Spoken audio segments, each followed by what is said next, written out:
Telugu cinema ఇండస్ట్రీలో ఇప్పుడంటే మహేష్, పవన్ కళ్యాణ్, ప్రభాస్, రామ్ చరణ్, ఎన్టీఆర్, అల్లు అర్జున్ వంటి స్టార్ హీరోలు ఉన్నారు. కానీ 90s నుంచి చిరంజీవి, బాలకృష్ణ మధ్య భీకరమైన పోరు ఉండేది. మాస్ ఆడియన్స్ లలో వీళ్ళిద్దరికి ఉన్న ఫ్యాన్ ఫాలోయింగ్ అంత ఇంత కాదు. పోటీపడి మరి సినిమాలు తీసేవారు. మరోవైపు ఫ్యామిలీ ప్రేక్షకుల్లో వెంకటేష్ కి విపరీతమైన క్రేజ్ ఉండేది. అయితే ఈ ముగ్గురు హీరోలు సంక్రాంతి పండుగకి పోటీ పడ్డారు. ఈ విశేషాలు ఇప్పుడు మనం తెలుసుకుందాం. 2001 సంక్రాంతి పండుగ చాలా ప్రత్యేకమైంది. ఎందుకంటే అప్పటి టాప్ 3 హీరోలు పండుగకి పోటీ పడడం. చిరంజీవి, మృగరాజు, బాలకృష్ణ, నరసింహానాయుడు, వెంకటేష్, దేవిపుత్రుడు సినిమాలు పోటీ పడ్డాయి. ఈ 3 సినిమాలు వీటికవే ప్రత్యేకం. జనవరి 14న మృగరాజు, నరసింహానాయుడు సినిమాలు విడుదలయ్యాయి. 15న దేవిపుత్రుడు వచ్చింది. మృగరాజు సినిమాకి గుణశేఖర్ దర్శకత్వం వహించారు. చూడాలని ఉంది తర్వాత గుణశేఖర్ కాంబో రిపీట్ కావడంతో ఈ చిత్రంపై భారీ అంచనాలు నెలకొన్నాయి. సింహాలను వేటాడే రాజుగా చిరంజీవి పాత్ర చేస్తుండటంతో ఫ్యాన్స్ భారీ ఆశలు పెట్టుకున్నారు. సరిగ్గా అదే రోజు నరసింహానాయుడు విడుదలైంది. సమరసింహారెడ్డి వంటి బ్లాక్ బస్టర్ హిట్ తర్వాత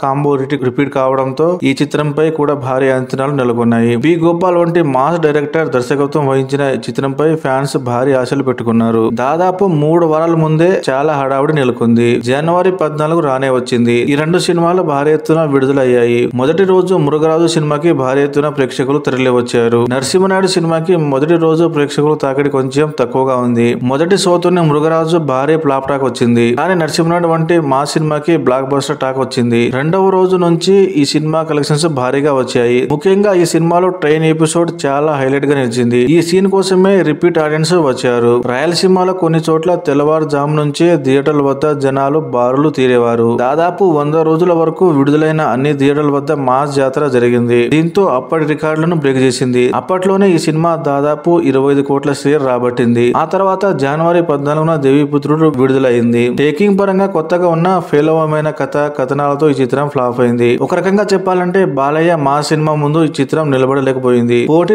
కాకుండా సోలోగా వచ్చి ఉంటే ఫలితం మరోలా ఉండేది. కానీ దేవిపుత్రుడి సినిమా ఇప్పుడు చూస్తే మంచిగా ఉంది అనే ఫీలింగ్ కలుగుతుంది. ఇటువంటి అడ్వాన్స్ కాన్సెప్ట్ సినిమా అప్పటి ప్రేక్షకులకు ఎక్కలేదు. మొత్తం మీద టాప్ 3 హీరోలు పోటీగా వచ్చిన 3 సినిమాలలో Narasimha Naidu cinema block buster hit అయింది. కానీ మృగరాజు, దేవిపుత్రుడి సినిమాలు ఫ్లాప్ అయ్యాయి.